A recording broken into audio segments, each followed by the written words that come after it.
And just to show you how we lose the narrative, we lose the narrative. You remember Hillary Clinton was in Mumbai and she made those stupid remarks about how deplorable you all are. Interesting remarks, because basically she was saying if you weren't rich, you didn't vote for her, so she was the candidate of the rich. She was admitting she was the candidate of the rich. But the other thing she said was this is insulting things about white women. White women didn't vote for her because their husbands wouldn't let them. So here's what she said. We do not do well with white men, and we don't do well with married white women.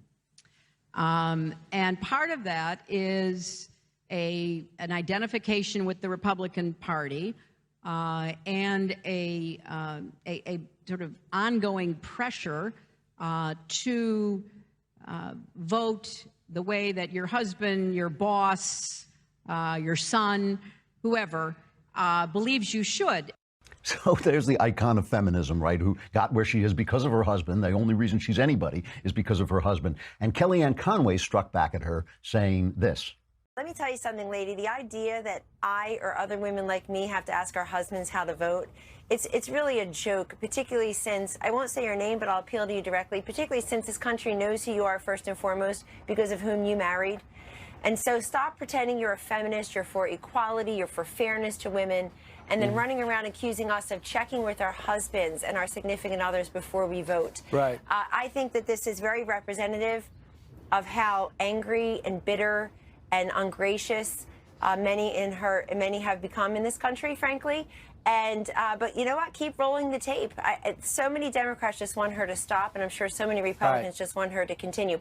So this is how feminism has won the narrative. It hasn't won the argument. It has won the narrative. The narrative is she now says, I'm a feminist, and then she makes a mistake and says something unfeminist, and the right strikes back at her by saying, oh, you know, you're not feminist. We're the feminists. And the right, you always hear the right saying this, you know, it's not the left who's feminist. We're the feminists.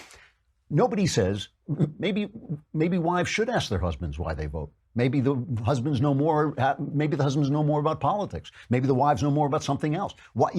Why is it insulting? And maybe that is what happened, and maybe it was the right thing that happened. Maybe these women are so happy, so busy with their home and their kids that they don't have time to pay attention to politics. So they say to their husbands, honey, who should I vote for? And the husbands who are paying more attention tell them.